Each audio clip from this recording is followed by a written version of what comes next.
So next topic is oxidation of aldehyde and ketone. So first of all, I am writing here total 3 compounds. Number 1, methanol. Number 2, any other aldehyde. And number 3 is ketone. I want to find out the oxidation number of carbon of the functional group. Hydrogen has oxidation number +1, carbon X, hydrogen 1, oxygen -2. Total, any compound is electrically neutral, that's why oxidation number is 0. And if we want to find out the X, then X will be 0 for methanol. For any other aldehyde, alkyl group has 0 oxidation state. So remaining part is also 0. Here carbon X, hydrogen 1, oxygen -2. So X will be +1. Is it clear? Third one. R0. R0. Carbon X -2 in total 0. So X will be +2. Is it clear? So X will be 0, X will be +1, X will be +2. Okay? Next. Now here, each carbon atom has oxidation number 0, +1 and +2. Now, if oxidation number is less, then stability less, because stability is directly proportional to the oxidation number. Means more oxidation number, that means more stability, and stability and the reactivity are inversely proportional. So aldehydes are more reactive than ketones, और ये हमने पहले पढ़ चुका है. Okay, वो relative reactivity. तो ये एक रीजन से भी क्लियर हो गया, क्योंकि कार्बन का maximum oxidation number, positive oxidation number क्या होगा? +4. उसका और फिर ऑक्सीडेशन नहीं हो पाएगा, फिर उसका रिडक्शन नहीं होगा. तो इन सब की टेंडेंसी रहती है +4 तक बढ़ने की. अब ये +2 है तो इसकी टेंडेंसी इनसे तो कम ही होगी. That's why for oxidation of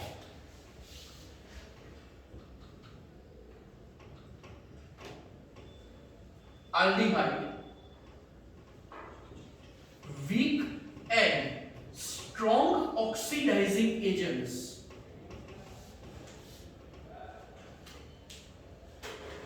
are used. Okay, for oxidation of aldehyde and ketone, for aldehyde, weak and strong both are used.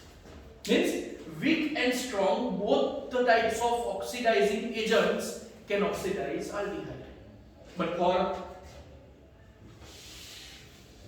oxidation of ketone, only strong oxidizing agents are needed. Why? Why? Less reactive. Good, reactivity is less because stability is more, because oxidation number is higher. Okay, are used. Means by weak oxidizing agents, ketones are not oxidized. Okay, weak से ketone का oxidation नहीं होगा, सिर्फ strong से ही होगा, और aldehyde का strong और वीक दोनों से होता है, because reactivity is more. That's why here aldehyde can be detected by this method. अगर आपको कोई लिक्विड दिया है, ऑर्गेनिक लिक्विड, और आपको फाइंड आउट करना है वेदर इट इज एल्डिहाइड और कीटोन, तो सिंपल, उसका ऑक्सीडेशन होगा किससे? वीक से. अगर वो एल्डिहाइड होगा तो स्ट्रॉन्ग से भी होता है, लेकिन वीक से होगा. और अगर उसका ऑक्सीडेशन हो रहा है, that means it is aldehyde. Ketone तो नहीं है. क्यों? क्योंकि कीटोन का नहीं हो सकता. So this concept is used to find out, to determine aldehyde compound. Okay, तो उसमें फर्स्ट टेस्ट है जिसका नाम है Tollens test. Okay, Tollens test. और ये जो टॉलेंस टेस्ट है उसका दूसरा नाम है silver mirror.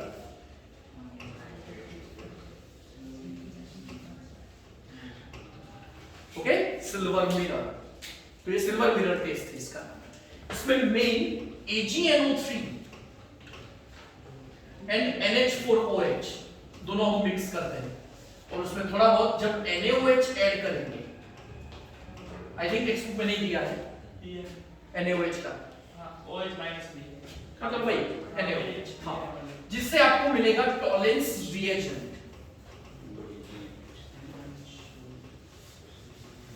Tollens reagent, okay.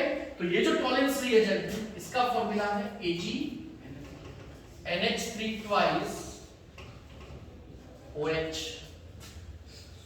IUPAC नाम याद करो, diamine double M silver 1 hydroxide. याद आया? ब्रैकेट में पहले लिगेंड का नाम लिख लेना, अगर मोर देन 1 लिगेंड होते तो फिर उसका प्रीफिक्स डायअमाइन, फिर मेटल आयन का नाम सिल्वर, फिर ब्रैकेट में उसका ऑक्सीडेशन नंबर एंड देन बाहर जो लिखते हैं वो नाम याद है ना, IUPAC। हाँ, तो diammine silver 1 hydroxide, diammine silver 1 hydroxide. So this is Tollens reagent, okay? And when aldehyde is heated in presence of Tollens reagent, so at that time aldehyde is getting oxidized because it is a weak oxidizing agent। मतलब ये aldehyde का oxidation कर पाएगा, जिससे हमें मिलेगा carboxylic acid, okay. और फिर इसका रिडक्शन, खुद का रिडक्शन होगा, सामने वाले का ऑक्सीडेशन करेगा, वो तो बताया ना। And we are getting here silver. Equation balance नहीं कर रहा हूं, लेकिन पहले फंडामेंटल देख लो। इक्वेशन तो टेक्स्ट बुक में डायरेक्ट दिया ही है, वो तो डन हो पाएगा। मेन फंडामेंटल क्या है कि यहां पे एल्डिहाइड का ऑक्सीडेशन होगा। इससे आपको पता नहीं चलेगा कि वो एल्डिहाइड है कि नहीं, लेकिन जो रिएजेंट हमने लिया है कौन सा, टॉलेंस रिएजेंट, उसको अगर वर्ड्स में बोले तो अमोनियकल सिल्वर नाइट्रेट, अमोनियकल सिल्वर नाइट्रेट। हाँ, तो उसका खुद का क्या होगा, रिडक्शन, और रिडक्शन से क्या प्रोड्यूस होगा, सिल्वर। और वो जो सिल्वर है, जो टेस्ट ट्यूब है ना, टेस्ट ट्यूब के इनर पार्ट में वो डिपॉजिट होगा, जिससे आपको हाँ एज अ मिरर आपका फेस भी आपको इसमें दिखेगा, ओके। तो हम फाइंड आउट कैसे करते हैं, डिटरमिनेशन कैसे करते हैं कि जो प्रोडक्ट मिलती है कार्बोक्सिलिक एसिड, उससे पता नहीं चलता है, हाँ, लेकिन जो सिल्वर प्रोड्यूस होगा वो नेकेड आई से दिखेगा, ओके, जिससे आप डिटेक्ट कर पाओगे कि yes this compound is aldehyde, means here aldehyde is present. और वो कैसे पता चलेगा, जब आपको ये सिल्वर मिरर मिलेगा,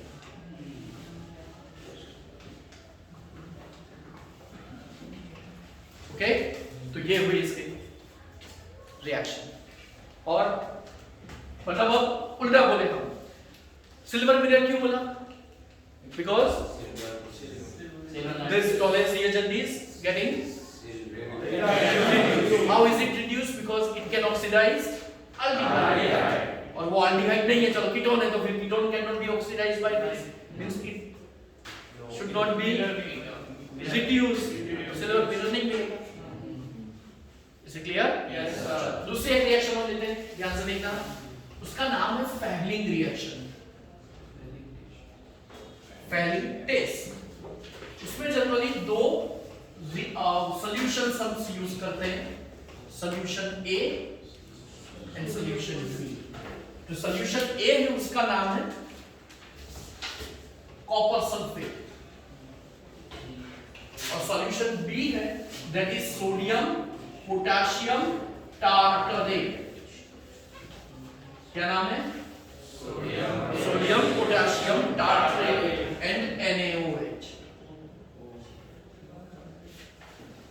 अगेन कौन से दो सब्सटेंसेस है, copper sulphate and here mixture sodium potassium tartrate and NaOH, okay. इसका नाम है रॉशेल सॉल्ट,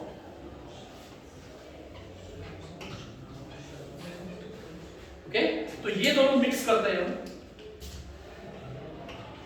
इन दोनों का A और B का इक्विमोलर मिक्सचर, और ये है अपना CuO, cupric oxide, and it is reacted with aldehyde. Mixture is heated, so at that time aldehyde is getting oxidized and CuO is getting reduced to get Cu2O. यहाँ पे copper का oxidation number क्या था? +2 और सामने 1. क्योंकि oxygen का तो -2 ही है और 2 कॉपर का मतलब +2, 2 कॉपर का +2, 1 कॉपर का +1, मतलब कौन सी रिएक्शन हुई? Reduction.